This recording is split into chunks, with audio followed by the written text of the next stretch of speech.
Summer summer कहाँ हो तुम? हाँ जी, क्या हुआ? आप इतना चिल्ला क्यों रहे हैं? क्या बात है? एक जिम्मेदारी सौंपी थी, वो भी तुमसे नहीं हो पाया। एक नंबर का नाका है तू। नहार, अब तुम भी एक जोर का तमाचा अपने भाई के मुंह पर जड़ दो। नहार अब पूरी तरीके से सुकून के वश में हो चुका है। ऐसे में सुकून जो कहती है, नहार वैसा ही करता है। सुकून के चेहरे पर अब एक रहस्यमयी मुस्कान रहती है, जैसे उसे अब किसी चीज का डर नहीं रहा हो। जब सुकून रूही को नहार के करीब आता देखती है तो उसकी आंखों में गुस्सा और जलन साफ दिखाई देती है। सुकून नहार से कहती है, तुम्हें अब इस लड़की से हमेशा के लिए दूर होना होगा। तभी नहार की आंखों में गुस्से की लाली भर जाती है और वह रूही पर बहुत ज्यादा गुस्सा हो जाता है। नहार रूही से कहता है, तुम मुझसे दूर रहो। अगर तुम मेरे पास भी आई तो मुझसे बुरा कोई नहीं होगा।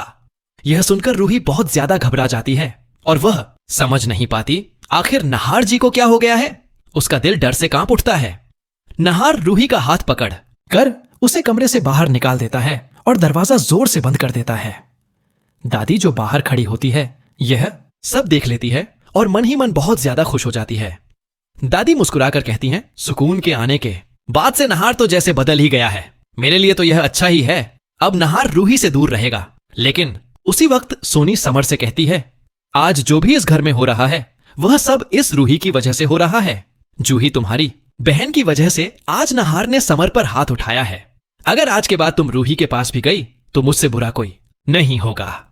यह सुनकर जूही चुप रह जाती है और समर सिर झुका लेता है। घर का माहौल अजीब और डरावना बन जाता है।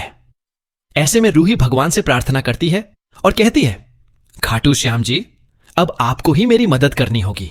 मुझे समझ नहीं आ रहा मेरे नहार जी को क्या हुआ है।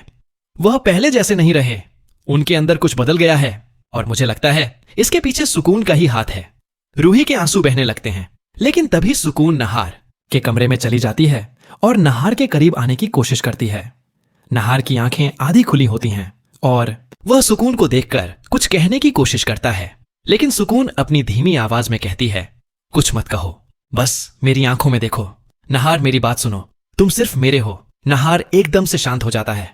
तभी अचानक मंदिर की घंटी की आवाज आती है। रूही नीचे से आरती कर रही होती है और जैसे ही वह घंटी बजाती है नहार का चेहरा अचानक बदल जाता है। उसकी आंखों से सुकून का असर उतरने लगता है। नहार एकदम से सुकून से दूर हट जाता है और कहता है, आप मेरे कमरे में क्या कर रही हो? रूही कहाँ है? मुझे उससे मिलना है। सुकून यह सुनकर घबरा जाती है। उसे एहसास होता है कि रूही की पूजा और भगवान का नाम उसके जादू को कमजोर कर रहा है। वह तुरंत अपने हाथ उठाती है और कुछ मंत्र बोलती है, जिससे नहार वहीं कमरे में बेहोश हो जाता है। सुकून गुस्से से कहती है, इस रूही की वजह से नहार मेरे वश से निकलता जा रहा है। अब मुझे पहले इस रूही को अपने रास्ते से हटाना होगा। सुकून फिर से अपनी अलमारी खोलती है और काली थैली निकालती है। उस थैली में कुछ राख और एक पुरानी तस्वीर होती है। सुकून उसमें से थोड़ा सा काला पाउडर निकालती है और नहार के माथे पर लगाती है, जिससे नहार फिर से सुकून के वश में आ जाता है। अब उसकी आंखें खाली और भावहीन हो जाती हैं। सुकून मुस्कुराती है और कहती है, अब कोई मुझे रोक नहीं सकता। लेकिन तभी बाहर से दरवाजे की आहट होती है। सुकून जल्दी से वहां से चली जाती है। कुछ देर बाद रूही अपने कमरे में आती है और नहार को वहीं बैठे हुए देखती है। वह उसके पास जाकर कहती है, नहार जी, मुझे आपसे बात करनी है। लेकिन नहार उसकी ओर बिना देखे कहता है, मुझे किसी से कोई बात नहीं करनी है, मुझे अकेला छोड़ दो। रूही का दिल टूट जाता है। वह रोती हुई सुकून के कमरे की ओर जाती है, लेकिन सुकून वहां नहीं होती है। चारों तरफ अजीब सी ठंडी हवा चलने लगती है। सन्नाटा फैल जाता है। तभी रूही की नजर एक कोने में रखे छोटे से लकड़ी के बॉक्स पर जाती है। बॉक्स पर लाल धागा बंधा होता है और उस पर कुछ पुराने संस्कृत के शब्द लिखे होते हैं। रूही सोचती है, इस बॉक्स में ऐसा क्या है जो सुकून इसे इतना संभाल कर रख रही है। वह धीरे से बॉक्स खोलती है। जैसे ही बॉक्स खुलता है, कमरे की बत्ती झपकने लगती है और ठंडी हवा का झोंका अंदर आता है। रूही की आंखें डर से चौड़ी हो जाती हैं। बॉक्स के अंदर एक पुरानी पेंटिंग होती है, जिसमें सुकून जैसी ही दिखने वाली एक औरत खून के लाल कपड़ों में खड़ी होती है। पेंटिंग की आंखें चमकने लगती हैं। रूही घबरा जाती है और समझ जाती है कि सुकून इंसान नहीं बल्कि एक काला साया है। वह धीरे से पीछे हटती है और कहती है, हे भगवान, यह क्या है? तभी अचानक पेंटिंग के अंदर से सुकून की हंसी गूंजती है और वह आवाज कहती है, अब तुमने मेरा राज जान लिया है रूही, लेकिन अब तुम इस घर से जिंदा नहीं निकल पाओगी।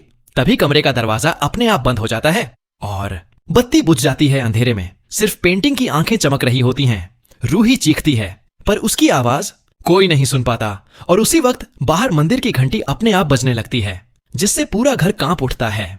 अब सवाल यह है कि क्या यह घंटी रूही को बचा पाएगी या सुकून का साया अब पूरे घर को अपने अंधेरे में संभालेगा।